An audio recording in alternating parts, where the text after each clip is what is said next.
میرے پاس بڑا عہدہ ہے جی، میں چیئرمین ہوں، میں کونسلر ہوں، میں ایم پی اے ہوں، میں ایم این اے ہوں، میں فلاں صاحب ہوں، میں فلاں صاحب ہوں. بڑا لوگوں کو میں نے دیکھا ہے گردن میں سریا. کب تک ہو؟ کب تک ہو؟ وزیر اعظم ہو تو کب تک ہو؟ ہم نے تو دیکھا ایک بندہ وزیر اعظم ہوتا ہے اگلے دن لکھا ہوتا ہے مجرم ہے، ایک بندہ صدر ہوتا ہے اگلے دن لکھا ہوتا ہے ملزم ہے. کیا بات کرتے؟ یہ تو آنے جانی. حضرت امام مالک بیٹھے تھے ہارون رشید کے پاس،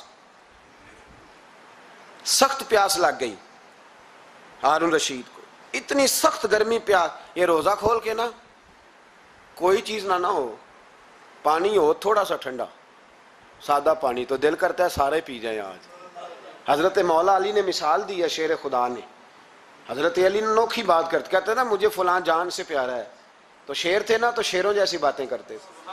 کسی نے پوچھا آپ کو نبی پاک صلی اللہ علیہ وسلم سے کتنا پیار ہے؟ تو فرمانے لگے سخت گرمی سخت پیاس میں جتنا بندے کو ٹھنڈے پانی سے پیار ہوتا ہے مجھے اس سے بھی بڑھ کے اپنے نبی سے پیار ہے صلی اللہ ہو.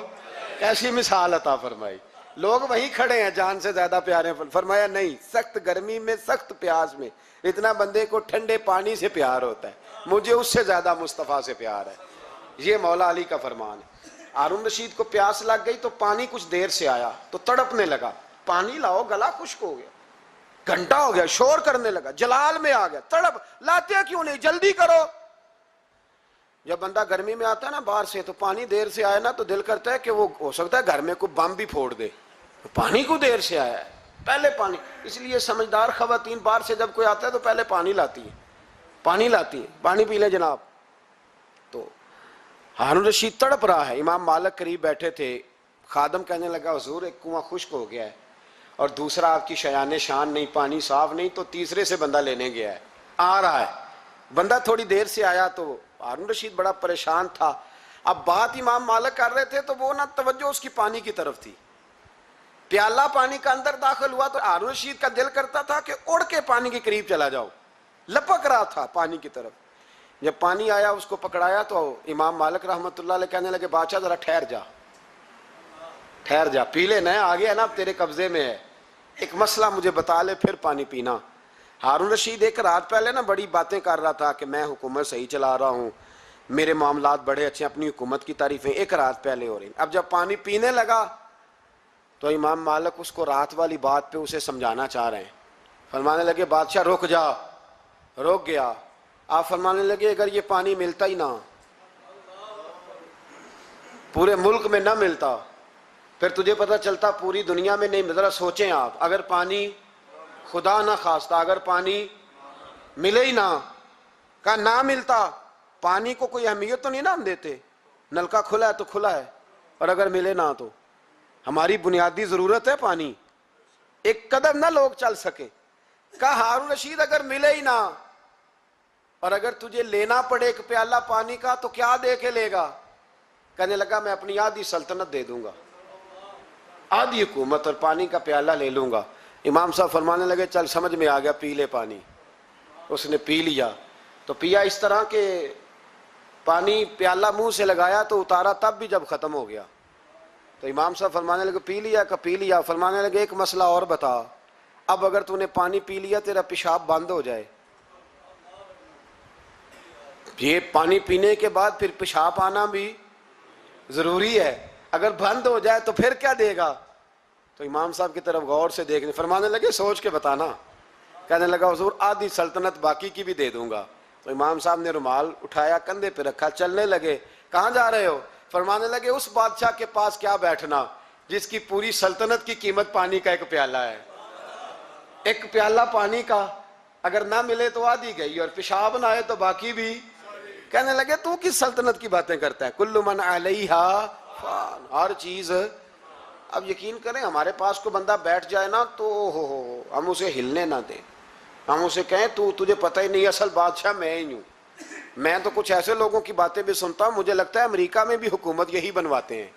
اتنی زبردست گفتگو کرتے ہیں، اتنا اعلیٰ تجزیہ نکالتے ہیں کہ مجھے لگتا ہے سارے ملکوں کے بادشاہ ان سے مشورہ کرتے ہیں. اس قدر زیادہ ہم نے اپنے آپ کو تن کے بڑا کر لیا ہے. کنٹرول میں رہیں، کنٹرول میں. ہلاکو خان نے بڑے لوگ مروائے تھے، بڑے بغداد میں 20 لاکھ آدمی قتل کروایا اس نے. 20,000 نہیں میں نے کہا, ذمہ داری سے حوالہ دو. کتنے لوگ بولیے؟ 16 لاکھ آدمی اس نے تلوار سے مروایا. لوگوں نے نا زیر زمین تہ خانے کھودنے شروع کر دیے. 4 لاکھ آدمی تہ خانوں میں چھپ گیا اور چن چن کے مسلمان مارتا تھا. جب ہلاکو کو کسی نے بتایا نا 4 لاکھ بندے چھپ گئے, اس نے نہروں کے بند توڑوا دیے, دریاؤں کے بند توڑوا دیے, پانی زیر زمین چلا گیا. 4 لاکھ آدمی ڈوب کے مر گیا.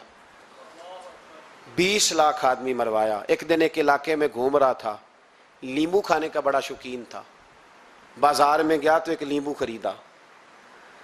اس نے دیکھا کہ بازار میں بوڑھے بچے جوان خریداری کر رہے ہیں, تو کہنے لگا ابھی بھی اتنے مسلمان زندہ ہیں, بناؤ ان کی لائنیں, قتل کرنا ہے. 3 لائنیں بن گئی. ایک بوڑھا آدمی بھی لائن میں آ گیا, لیمبو کھا رہا ہے, اس کو ہلکا ہلکا چوستا ہے, گھوڑے پہ بیٹھا ہے, قتل کرا رہا ہے لوگوں کو. ایک بابا جی پہلی صف میں تھے, جب پہلی صف قتل ہونے لگی, بابا جی پچھلی صف میں دوڑ کے ہو گئے. ہلاکو خان ہنس رہا ہے اس کو دیکھ کے. معاذ اللہ, جب بندہ ہوتا ہے نا کسی منصب پہ, پھر وہ مذاق اڑاتا ہے دوسروں کا. بابا دوسری صف میں آیا تو ہلاکو خان نے وہ بھی قتل کرائی, تو بابا دوڑ کے تیسری صف میں. آخری صف کے کونے پہ جب بابا کھڑا ہو گیا نا, تو سارے بندے مر گئے. بابے کو قتل کرنے لگا جلاد. ہلاکو کہنے لگا ٹھہر جا. کہنے لگا بابا تو تیسری صف میں آیا تھا, تیرا کیا خیال تھا بچ جائے گا؟ بابا کہنے لگا خیال نہیں, میرا یقین ہے کہ میں بچ جاؤں گا. میرا شرط یہ ہے کہ یقین ہو اندر, شرط یہ ہے کہ. ہنس کے کہنے لگا ہلاکو خان کیسے؟ تو بابا کہنے لگا اگر اللہ چاہے تو بچ سکتا ہوں, اگر اللہ چاہے تو میں. بہت سارے لوگ ہیں ڈاکٹر لکھ کے دے دیتے ہیں نہیں بچے گا, وہ بچ جاتا ہے, کیونکہ بچانے والا اللہ ہے. کہا اللہ چاہے تو بچ جاؤں گا. تو ہلاکو کہنے لگا کیسے؟ جب ایسے کیا نا, کیسے ایسے کیا نا, تو لیمبو ہاتھ سے گر گیا. وہ بچے پلیئر نہیں ہوتے, وہ گیند گنتی ہے تو چھلانگ لگا کے پکڑ لیتے. تو بڑا گھوڑ سوار تھا, نیزہ باز تھا, چھلانگ لگائی لیمبو کیش کرنے کے لیے. کیسے تو کیسے بچے؟ یوں ہاتھ گھمایا, لیمبو گرا تو چھلانگ لگائی, نیچے جھکا. جب نیچے جھکا نا تو گر گیا گھوڑے سے.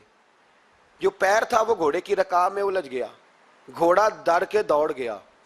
جب گھوڑا دوڑا تو زمین پر زور زور سے سر لگنے لگا. سپاہیوں کہتا دوڑو اس کو پکڑو. سپاہی بھی دوڑے پر گھوڑا قابو نہ آیا. گھوڑا اس وقت رکا جب نہ اس کا چہرہ پہچانا جاتا تھا, نہ آنکھیں سلامت تھی, نہ ناک سلامت تھی. اس کی کھوپڑی ساری اس طرح چور چور ہو گئی جیسے کسی نے ہتھوڑے کے ساتھ پیسی ہو. ہلاکو کی لاش سے خون بہ رہا تھا. بابا ہنس رہا تھا. ایک سپاہی کہنے لگا بابا تو کیوں؟ کہنے لگے میں اپنے رب کی قدرتوں پہ مسکرا رہا ہوں. کل من علیہ فان ویبقی وجہ ربک ذو الجلال والاکرام. کا میں نے اسے سمجھایا تھا کہ بچانے والا بچا لیا کرتا ہے, تو اس نے مجھے. سکندر اعظم نے 32 سال کی عمر میں آدھی دنیا فتح کر لی تھی. تو لوگ پتہ کیا کہتے تھے؟ یہ وہ بندہ ہے جس کو تاریخ نے گریٹ کا لقب دیا ہے. لکی نہیں کہتے, ہم کہتے بڑا لکی ہے بھائی. لوگ کہتے تھے یہ مقناطیسی آدمی ہے, کبھی ناکام ہوا ہی نہیں. سکندر اعظم کبھی ناکام نہیں ہوا. جس علاقے, اور عمر کتنی بھائی, اتنی کم عمری میں اتنی دلیری, آدھی دنیا فتح کر لی. ملتان سے گزر رہا تھا تو اسے ایک تیر لگا. کچھ لوگ کہتے ہیں یہاں جیلم کے پاس لگا تھا. ایک تیر لگا اسے. اس نے کہا بندہ تلاش کرو, کسی کی اتنی جرت کہ سکندر اعظم کو تیر مارا ہے, تلاش کرو. جب ڈھونڈنے لگے تو بندہ نہ ملا. تو سکندر نے حکم دیا کہ جس کی آنکھ چمکتی ہے اسے قتل کر دو. مرد بھی مارے, بچے بھی مارے, بوڑھے بھی مارے. تو لا کے لوگ کہنے لگے انسان کوئی نہیں بچا. کہنے لگا میں نے تمہیں کہا تھا جس کی آنکھ چمکتی ہے قتل کرو. بلیاں بھی قتل کرو, ہو سکتا ہے کسی بلی نے منہ میں رکھ کے پھینکا ہو. کتے بھی مار دو, کبوتر بھی مار دو. ہر چمکتی والی آنکھ اس نے بند کر دی. یونان کے قریب ایک بستی کا رہنے والا سکندر عراق کے شہر بابل میں تھا. ملیریا بخار ہوا. کیا کہتے ہیں ہم, چند ٹکیوں کی مار ہے, دوائی کھا لو ٹھیک ہو جائے گا.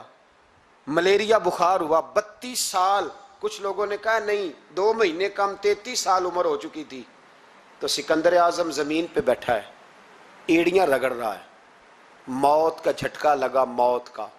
ہوئے نامور بے نشاں کیسے کیسے، زمیں کھا گئی نوجوان کیسے کیسے، جگہ جی لگانے کی دنیا نہیں ہے، یہ عبرت کی جا ہے، کوئی تماشا نہیں ہے۔ ایڑیاں رگڑ رہا ہے، 2 ہفتے کا سفر رہ گیا تھا گھر پہنچنے کا، تو سکندر ایک صوبے کا، ایک ملک کا، ایک چھوٹے سے علاقے کا سربراہ نہیں، سکندر آدھی دنیا فتح کرنے والا، پلیٹ میں رکھ کے کسی نے حکومت نہیں دی، خود محنت کر کے فتح کی۔ لیکن سکندر ایڑیاں رگڑتا ہے، زور زور سے زمین پہ مارتا ہے اور کہتا ہے کوئی ہے جو مجھ سے میری ساری سلطنت لے لے اور مجھے صرف 2 ہفتے کی زندگی لے دے، میں پردیس میں نہیں مرنا چاہتا، گھر مرنا چاہتا ہوں، کوئی مجھے 2 ہفتے کی زندگی، 2 ہفتے کی، کوئی 2 ہفتے مٹی دیں تو مٹی رہنا ہی ایویں کا دی بلے بلے، اج مٹی دے اتے بندے آتے کل مٹی دے تھلے کا، کوئی مجھے مہلت لے دے۔ لیکن رب کا قانون ہے، جب وقت آ جاتا ہے پھر مہلت۔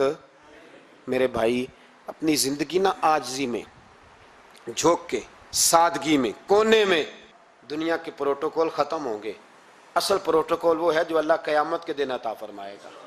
میرے نبی پاک نے فرمایا امیر جو ہوں گے، امیر وہ چونٹیوں کی شکل میں ہوں گے اور غریب اپنے پیروں کے نیچے انہیں مسل کے چلے جائیں گے۔ یہ وہ والے امیر جو تکبر کرتے تھے، ورنہ تو امیر حضرت عثمان غنی بھی ہیں، حضرت عبد الرحمن ابن عوف بھی ہیں، حضرت سلیمان علیہ السلام بھی ہیں۔ جو امیر تکبر کرے، اکڑ جائے، اگر امیر ہو عاجزی اختیار کرے تو پھر تو اللہ اسے جنت بھی عطا فرماتا ہے۔ تو میرے بھائی اپنے آپ کو سمیٹیں، ہم جانے کے لیے، جن کی عمریں میری طرح 40 سال کی طرف سفر کر رہی ہیں نا، وہ آدھی زندگی جی چکے ہیں، باقی آدھی پتہ نہیں ہے۔ لوگ اتنا لمبا یاد نہیں رکھتے۔ حضرت مولا علی قبرستان گئے تو قبر والوں سے کہنے لگے قبر والوں تمہارا کیا حال ہے؟ تو ایک مردہ قبر کے اندر سے بول کے کہنے لگا علی کفن پھٹ گیا ہے، ہڈیاں چور چور ہیں، مال تو پتہ نہیں کہاں رہ گیا پر حساب دینا پڑ رہا ہے، آپ بتائیے پیچھے ہمارے گھر والوں کا کیا حال ہے؟ تو حضرت علی فرمانے لگے جہاں تم بیٹھتے تھے وہاں کوئی اور بیٹھنے لگ گیا ہے، تمہاری بیویوں نے نئے نکاح کر لیے، تمہارے دوستوں نے نئے دوست بنا لیے، اب تو لوگ تمہیں یاد بھی نہیں کرتے، اب تو تمہارا ذکر ہی کوئی نہیں کرتا، اب تو ختم ہو گیا، تمہارا تذکرہ بھی کوئی نہیں۔ تذکرہ اسی کا رہے گا جس نے رب کو یاد کیا اور پھر رب نے اس کا چرچا کیا، اس کا تذکرہ رہے۔ اپنے آپ کو ایک موقع پر بھی کبھی متکبر نہ ہونے دے، عاجزی حسن ہے زندگی کا۔ خزانہ آئے تو قارون نہ بنے، محل بنائیں تو شداد نہ بنے۔ اگر اللہ تعالیٰ دولت دے تو کبھی بھی اپنے آپ کو نمرود اور فرعون نہ بننے دے، اقتدار ملے تو کبھی بھی اپنے آپ کو ہلاکو خاں اور چنگیز خاں نہ بناؤ، اور اگر نمازی بنو تو وہ والے نمازی بنو جو نمازی بھی ہوتا ہے۔ حضرت عمر فاروق کو کسی نے عید والے دن دیکھا تو عمر رو رہے تھے، چھوٹی عید والے دن۔ ہمارے ہاں تو لوگوں نے ڈیک تیار کر کے رکھ لیے ہیں، تیاری ہو گئی ہے، چاند رات کو جو نیکیاں کمائی ہیں وہ ساری شیطان کے حوالے کریں گے معاذ اللہ ماشاء اللہ، اس کو کہیں گے لے جا ہم نے کمائی ہیں تیرے لیے، فوراً پہلی رات ہی، ادھر اعلان ہوا نہیں ادھر تماشے لگے نہیں معاذ اللہ۔ حضرت عمر عید والے دن رو رہے تھے، کسی نے کہا عمر یہ خوشی کا دن ہے آپ رو رہے ہیں؟ تو فرمانے لگے خوش تو وہ ہونا جس کو یقین ہے کہ اس کا نماز روزہ قبول ہو گیا، مجھے تو ابھی پتہ ہی نہیں میرا قبول ہوا ہے کہ واپس کر دیا جائے گا، جاؤ مجھے کچھ خبری سناؤ آ کے کہ میرا قبول ہوا۔ وہ تو بے نیاز ہے، وہ تو دل کرے تو کہے جا اٹھا کے لے جا، تیرا مجھے پسند ہی نہیں۔ عاجزی میں رہیں، انکساری میں رہیں، عمل کر کے روئیں، کہے مولا تیرے قابل تو نہیں پر تو مہربانی فرما، اسے قبول فرما۔ انسان جب اپنے علم پر بھروسہ کرنے لگتا ہے یا اپنی عقل پر بھروسہ کرنے لگتا ہے یا اپنے تعلقات پر بھروسہ کرنے لگتا ہے یا اپنی دولت پر، مال پر، صحت پر، تو ایک بہت بڑے دھوکے کا شکار ہو جاتا ہے۔ اور انسان جب انسانوں پر بھروسہ کرنے لگتا ہے تو پھر اللہ تعالیٰ اسے بعض اوقات انسانوں کے سپرد کر دیتا ہے، انسانوں کے سپرد۔ اور بہت سارے ایسے لوگ بھی ہوتے ہیں جو رب کریم کو بھولتے ہیں اور وہ اپنی ساری توجہ انسانوں کی طرف، دنیا کی طرف، دنیا داروں کی طرف کر لیتے ہیں، تو اللہ تعالیٰ فرماتا ہے پھر میں انہیں یہ سزا دیتا ہوں کہ وہ مجھے بھولنے نکلے تھے تو میں نے انہیں ان کا اپنا آپ بھی بھلا دیا، اپنا آپ بھی۔ سورہ حشر کو دیکھیے گا، فرمایا وَلَا تَكُونُوا كَالَّذِينَ نَسُوا اللَّهَ فَأَنسَاهُمْ أَنفُسَهُمْ، ان لوگوں کی طرح نہ ہو جانا جنہوں نے اللہ کو بھلا دیا تو اللہ نے پھر انہیں ان کا اپنا آپ بھی بھلا دیا، انہیں اپنی بھی ہوش نہیں رہی، وہ ایسے مسائل میں گھر گئے، وہ ایسی آزمائشوں میں الجھ گئے، وہ ایسی دنیا داری کے اندر الجھے کہ انہیں اپنا بھی پتہ نہ چلا۔ اب تو ڈھونڈتا پھرتا ہوں اے اقبال اپنے ہی آپ کو، اب تو ڈھونڈتا پھرتا ہوں اے اقبال اپنے آپ کو، آپ ہی گویا مسافر آپ ہی منزل ہوں میں۔ جب انسان خدا فراموش ہوتا ہے تو خود فراموش ہو جاتا ہے۔ ہمارا بڑے زمانے سے تکیہ ہے، کبھی امریکہ پر، کبھی یورپ پر، کبھی برطانیہ پر، کبھی مالداروں پر، کبھی اسلحے والوں پر۔ اس کا نقصان یہ ہوا کہ اپنا کوئی وجود نہیں رہا، اپنا کوئی نظریہ نہیں رہا، اپنی کو سوچ نہیں رہی۔ ایسے محسوس ہوتا ہے کہ کوئی منشور نہیں، کوئی دستور نہیں، لگام منہ میں ہے اور اس کا سرا کسی کے ہاتھ میں ہے، وہ جدھر چاہتا ہے ہمیں گھما لیتا ہے۔ اللہ فرماتے ہیں یوں نہ ہو جانا کہ تم رب کو بھلا دو اور پھر تمہیں اپنا آپ بھی بھول جائے۔ اولئک ھم الفاسقون، فرمایا یہ وہ لوگ ہیں جو نافرمان ہیں اللہ کے، یہ نافرمان ہے۔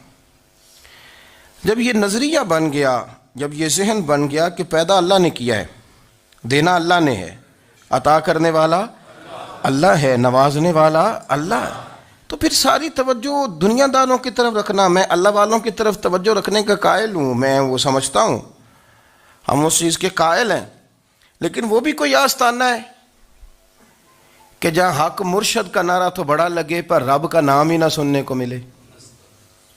یہ بھی کوئی بات ہوئی کہ جہاں یہ تو نعرہ زور سے لگے کہ جیوے جیوے مرشد جیوے، لیکن استغفار کا درس ہی نہ ملے۔ ہر وقت یہ بتایا جائے کہ یہاں آ گئے تو بچ گئے، کیسے بچیں گے؟ میرے رسول پاک علیہ السلام کا دروازہ سب سے بڑا دروازہ ہے، حضور کا دروازہ سب سے بڑا دروازہ ہے، لیکن میرے دوستو یاد رکھنا، نبی پاک علیہ السلام نے بھی لوگوں کو جب رستہ دکھایا ہے تو رب کریم کا رستہ دکھایا ہے، اللہ کا رستہ دکھایا، اللہ کریم کا رستہ دکھایا، لوگوں کو رب کی طرف توجہ کرائی۔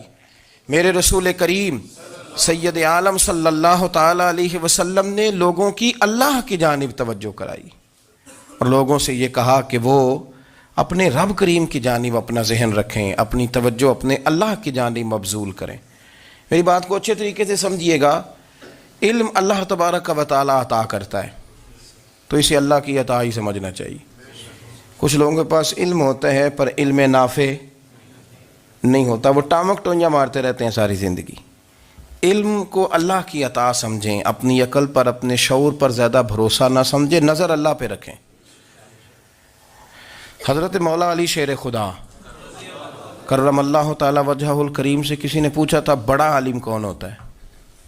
ہمارے ہاں تو اب وہ والے عالم پائے جاتے ہیں نا، اللہ ماشاءاللہ، جو ممبر پہ بیٹھتے ہیں تو دعوے ہی دعوے، ممبر پہ بیٹھتے ہیں تو دعوے ہی دعوے، اس طرح کے عالم ہمارے ہاں پائے جاتے ہیں، وہ ہر بات میں دعویٰ کرتے ہیں، میں یہ کر دوں گا، میں وہ کر دوں گا۔ یہ مزاج علماء کا نہیں۔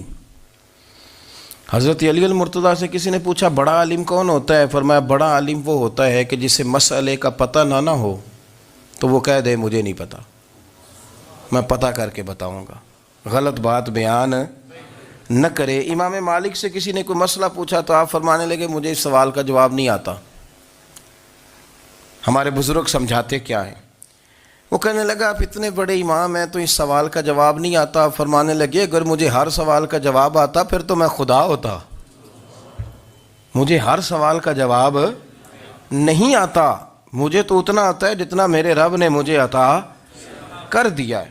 اپنی نظر اللہ پہ رکھیں، نکل آئیں اس معمے سے باہر کہ میں کوئی بلا ہوں، مجھے بڑا پتہ ہے، میرے پاس 6 ڈگریاں ہیں، مجھے 10 جگہ پہ تدریس کا شغف حاصل ہے، اس سے نکلیں باہر۔ قرآن مجید دیکھیے گا، اللہ تعالیٰ نے ارادہ قدرت فرمایا کہ میں حضرت آدم کو بناؤں گا، پھر بنانے کے بعد فرمایا فرشتوں سجدہ کرو آدم کو، سب نے سجدہ کیا الا ابلیس ابا واستکبر وکان من الکافرین، سب نے سجدہ کیا سوائے ابلیس کے، اس نے انکار بھی کیا، تکبر بھی کیا اور کافروں میں سے ہو گیا۔ تو یہ جب اللہ تعالیٰ نے سجدہ کرایا تو کیسے کرایا؟ اللہ تبارک و تعالیٰ نے نا حضرت آدم کو علم سکھایا خود، وعلم آدم الاسماء کلہا، خود اللہ فرماتے ہیں کہ میں نے جناب آدم علیہ السلام کو تمام اشیاء کے نام سکھائے، سب اشیاء کے نام سکھائے۔ تو وہ چیزیں پھر میں نے نا، اللہ فرماتے ہیں میں نے فرشتوں پہ پیش کی، میں نے کہا کہ بتاؤ ان کے نام کیا ہے، تو فرشتوں نے جو جواب دیا ہے وہ سمجھنے والا ہے۔ اللہ نے چونکہ خود علم سکھایا تھا حضرت آدم کو، جناب آدم سکھایا تھا، لیکن فرشتوں کو نہیں سکھایا تھا۔ تو اللہ کریم نے فرمایا فرشتوں اب یہ بتاؤ ان چیزوں کے نام کیا ہیں، تو فرشتے کیا کہتے ہیں؟ فرشتے عرض کرتے ہیں قالوا سبحانک لا علم لنا۔ آپ کبھی یقین کریں اس چیز کی لذت لیں تو مزہ آ جائے۔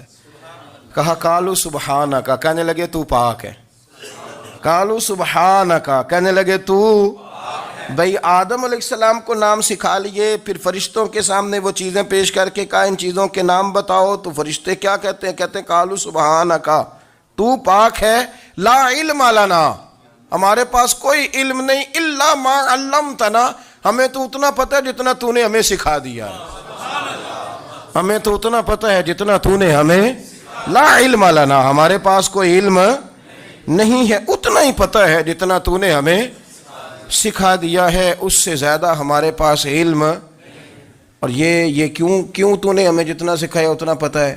فرشتے یہ نہیں کہتے یا اللہ تو زیادہ سکھا، آدم کو دیا تو ہمیں بھی دے، یہ نہیں فرمایا، فرمایا انک انت العلیم الحکیم، اے اللہ تو علم والا بھی ہے اور حکمت والا بھی ہے، تجھے پتہ ہے کس کو کتنا دینا ہے، جتنا تو نے مناسب سمجھا جناب آدم کو دیا، اور جتنا تو نے بہتر سمجھا وہ تو نے ہمیں عطا فرمایا۔ تو اگر آپ کے پاس علم ہے، کہیں نالج ہے، تو اس کو اللہ کی عطا سمجھیں۔ ہمارے ہاں بہت سارے لوگ بن کے بیٹھ جاتے ہیں، میں اکثر کہتا ہوں کہ پھر وہ دعوے کرتے ہیں میرے علاقے والے جاہل ہیں، میرے شہر والے جاہل ہیں، میرے خاندان والے پڑھے نہیں، یہ آپ کا دعویٰ ہے، یہ آپ کو خراب کر دے گا۔ ہم نے بہت سارے ایسے لوگ دیکھے جو بہت بڑے عالم تھے، لیکن اللہ جب لینے پہ آیا تو عقل ہی لے گیا، شعور ہی چلا گیا، حافظے ختم ہو گئے۔ آپ دیکھتے ہیں بڑھاپے میں کچھ لوگ ایسے ہوتے ہیں کہ جن کو یہ بھی یاد نہیں رہتا کہ میرا نام کیا ہے، میں کہاں ہوں، مجھے کدھر جانا ہے، تو اس وقت سے اللہ کی پناہ مانگیں اور اپنی نظر اپنے رب کریم کی جانب رکھیں، اللہ کی جانب اپنی نظر کو مبذول رکھیں۔ دوسری بات، علم کے بعد ایک چیز آتی ہے جس کا نام ہے ہدایت، جس کا نام ہے تقوی، جس کا نام ہے پرہیزگاری، جس کا نام ہے عمل، عبادت، ریاضت۔ یہ بھی اسی وقت ہی نصیب ہوتی ہے جب میرا رب کریم نصیب فرما دیتا ہے۔ ہم نے نا نیکی کا اپنا اپنا سٹیٹس بنا لیا ہے، اپنا اپنا معیار بنا لیا ہے۔ کچھ لوگ کہتے ہیں کہ جناب مسجد میں سیمٹ کا توڑا دینے سے بہتر ہے کسی غریب کو آٹے کا تھیلا دے دو۔ اب اس نے اپنا مزاج بنا لیا نا نیکی کا، اس نے اپنا سٹیٹس بنا لیا ہے۔ میرا یہ سوال ہے کہ نبی پاک صلی اللہ تعالیٰ علیہ وسلم جب مدینہ شریف آئے تھے تو حضور نے سب سے پہلے غریبوں میں آٹا تقسیم کیا تھا کہ سب سے پہلے مسجد بنائی تھی؟ کیا عجیب لوگوں کا رنگ ہے، اپنی مرضی کی ہدایت، اپنی مرضی کا تقوی، اپنی مرضی کا معیار۔ مسجد کوئی بڑا چھوٹا خطیب بھی میری طرح کا ہو نا، تو وہ مسجد میں بیٹھ کے جب نبی پاک کی بات کرتا ہے تو کہتا ہے میرے رسول پاک غریبوں کا سہارا بن کے آئے۔ وہ غریبوں کی بات کرتا ہے، مسکینوں کی، لاچاروں کی، کمزوروں کی بات۔ تو مسجد ہی تو وہ ادارہ ہے جہاں سے غریبوں کی بات ہو رہی۔ تو اب لوگوں نے غریب کو اور مسجد کو لڑانا شروع کر دیا، اس کو لڑاؤ کہ مسجد میں پیسے دینے سے بہتر ہے آپ غریب کو آٹے کا تھیلا دے دیں۔ آپ یہ کیوں نہیں کہتے کہ مسجد میں بھی آپ توڑا دیں ایک سیمٹ کا اور ساتھ غریب کو بھی خدمت کریں؟ یہ کیوں نہیں تقویٰ؟ اپنی اپنی مرضی کا مزاج، اپنی اپنی۔ کچھ لوگ کہتے ہیں چھوڑو جی، ساری زندگی انسان نماز پڑھتا رہے اور پھر گالیاں بھی دیتا رہے، بندہ داڑھی بھی رکھ لے اور جھوٹ بولنا بھی نہ چھوڑے، تو یہ آپ نے اپنے پاس سے تقوی کا معیار بنایا ہے۔ گالی دینے کا گناہ ہے اور داڑھی رکھنے کا ثواب ہے۔ تو اگر آپ داڑھی رکھے ہوئے ہیں اور آپ کوئی غلطی کر رہے ہیں تو اس سے آپ کی داڑھی کا ثواب ختم، اللہ کرے آپ کو سمجھ آئے میری بات۔ آپ کوئی غلطی کر رہے ہیں، داڑھی کا ثواب اس سے ختم، وہ اپنی جگہ پہ قائم ہے چیز. اپنی مرضی کا کیوں تقوی کا معیار بناتے ہیں؟ تقوی کا مزاج اپنی مرضی کا نہ بناؤ. اللہ کی بارگاہ سے دعا مانگو کہ یا اللہ ہمیں ہدایت کا نور عطا فرما. اللہ تو ہمیں رستہ دکھا، تو بتا کہ ہدایت کیا ہے. تو رب فرماتا ہے اللہ ولی الذین آمنوا، اللہ مومنوں کا مددگار ہے. یخرجہم من الظلمات الی النور، وہ انہیں اندھیروں سے نکالتا ہے اور نور کی طرف روشنی عطا فرماتا ہے.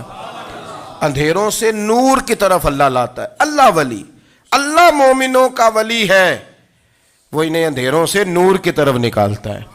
ہدایت ہمیشہ اللہ کی طرف سے سمجھے. جب وہ نماز کی توفیق دیتا ہے تو اپنے فضل سے دیتا ہے، جب وہ ذکر کی توفیق دیتا ہے تو اپنے فضل سے. ہم سمجھتے ہیں ہو جی فلانا نہیں پڑھ رہا بڑا بیوقوف ہے، فلانا نہیں پڑھ رہا، تو کیا اپنی عقل کے زور پہ پڑھ رہا ہے؟ میں جی اللہ کے فضل سے 2 سپارے پڑھتا ہوں، تو کس پہ احسان کرتے تو 2 سپارے پڑھ کے رویا کر. کہا اگر مالک تو بڑا قریب نہیں، بڑے لوگ ہیں جن کو پورا قرآن حفظ ہے پر انہیں پڑھنے کی توفیق نہیں، تو انہیں فضل کیا اور مجھے توفیق دے دی ہے پڑھنے کی. رویا کر، پڑھ کے رویا کر. راتی ساری کر کر زاری، وہ نیند اکھاں تھی توندے تے فجرے اوہی گناہگار کہاون سب تو نیوے ہوندے.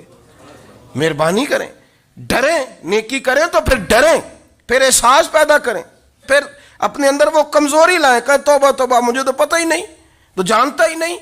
حضرت سیدنا امام اعظم ابو حنیفہ رحمۃ اللہ تعالیٰ علیہ کے ساتھ ایک شخص کہتا میں نے نماز پڑھی، تو عشاء کی نماز تھی. یہ جو لوگ بڑے ہوتے ہیں نا، جن کے پیار کرنے والے بڑے ہوتے ہیں، ان کے گرد خوف بھی بڑا ہی ہوتا ہے، انہیں بڑا ڈر لگتا ہے، بڑی بعض اوقات آزمائش ہوتی ہے ان کی. عشاء کی نماز کہتے پڑھی تو امام صاحب نے نا عشاء کی نماز میں تلاوت کی آیتیں فَمَن يَعْمَلْ مِثْقَالَ ذَرَّةٍ خَيْرًا يَرَهُ وَمَن يَعْمَلْ مِثْقَالَ ذَرَّةٍ شَرًّا يَرَهُ. فرمایا جو ذرہ برابر خیر کرے گا وہ بھی قیامت میں دیکھے گا، اور جو ذرہ برابر شر کرے گا وہ بھی قیامت میں اس شر کو دیکھے گا، اس کے سامنے آئے گا. تو وہ شخص کہتا ہے کہ سارے لوگ نماز پڑھ کے چلے گئے، تو امام صاحب رحمۃ اللہ علیہ نے اپنی داڑھی پکڑی رو رہے ہیں. کہتے ہیں وہ ذرہ برابر نیکی کا بدلہ دینے والے، وہ ذرہ برابر شر پہ سزا دینے والے میری سفید داڑھی کو دیکھ. مالک میرے ذرے ذرے سامنے نہ لانا، لوگ تو میری بڑی قدر کرتے ہیں دنیا، میں تو بڑا پہچانا جاتا ہوں، لوگ تو میری راہوں میں پھول لیے کھڑے ہوتے ہیں، مجھے بڑا نوازتے ہیں. قیامت میں رسوا نہ کر دینا، میرے لیے مشکل ہو جائے گی. وہ کہتے ہیں میں نے امام صاحب کا درد دیکھا، مجھے کوئی کام تھا تو میں چلا گیا. میں نے کہا کہ وہ اس وقت اللہ کے حضور حاضر ہیں تو میں دوبارہ آؤں گا. کہتے ہیں میں تہجد کا وقت آیا تو امام صاحب وہیں بیٹھے تھے اور ان کی داڑھی آنسوؤں سے بھری ہوئی تھی اور زور سے داڑھی پکڑی ہوئی. کہنے لگے مالک رسوا نہ کر دینا، قیامت میں رسوا نہ کر دینا. یار جو ہدایت یافتہ لوگ تھے وہ تو ڈرے ہوئے تھے، وہ تو سہمے ہوئے تھے، وہ تو کہتے تھے یہ اس کا فضل نہیں، اس نے بلا لیا، یہ اس کا کرم نہیں. حضرت بایزید بسطامی کسی کافر کو دیکھتے تو رو پڑتے، کہتے مالک تو کتنا قریب ہے، یہ بے ایمان رہ گیا، تو نے اپنے فضل سے مجھے اپنے نبی کا غلام بنا لیا. وہ رو پڑتے. یہاں تو لوگوں کا دعویٰ ہی بڑا ہے. نمازی اللہ خیر فرمائے وہ تو دوسروں کو گھورتا ہے، وہ کہتا ہے جنت کا میں مالک ہوں، کنجیاں میرے پاس ہیں، میں کسی اور کو گھسنے نہیں دوں گا. اور اگر 2-3 حج کر لے تو پھر تو وہ کہتا ہے کہ اب میرے سے پوچھ کے لوگ جنت میں جائیں گے معاذ اللہ. اور اگر وہ 2 4 5 7 دفعہ کوئی نفل پڑھ لے تو پھر وہ کہتا ہے چھوڑیں جی سارے لوگ بے عمل ہیں، میں اکیلا نیک ہوں. نہ ایسا کریں، اپنی توجہ اپنے رب پہ رکھیں، اپنی توجہ اپنے معین الملت والدین، عطائے رسول، ہند الولی، غریب نواز، خواجہ معین الدین چشتی، حضرت خواجہ اجمیر، شاہ اجمیر، شاہ اجمیر، والی ہندوستان. آخری عمر میں نا سارا دن روتے گزر جاتا، ساری رات روتے گزر جاتی، ذرا سی کوئی بات کرتا تو رو پڑتے ہیں، آنکھیں آنسوؤں سے بھری رہتی. کئی دفعہ اپنے بھی پریشان ہو جاتے ہیں نا کہ یار تو ایک بات کی جان ہی نہیں چھوڑ رہا. تو خواجہ قطب الدین صاحب بختیار کاکی سے لوگوں نے کہا کہ آپ مرشد سے بات کریں، اتنا بھی تو نہیں نہ رونا چاہیے، ہر وقت اس کے آنسو کی کریے، عاشق دا کام ہی رونا تونا. ਤੇ ਬਿਨਾਂ ਰੋਇਓ ਨਹੀਂ ਮਨਜ਼ੂਰੀ। ਇਹ ਆਸ਼ਕ ਸਦਾ ਹੀ ਰੋਂਦਾ ਰਹਿੰਦਾ ਹੈ,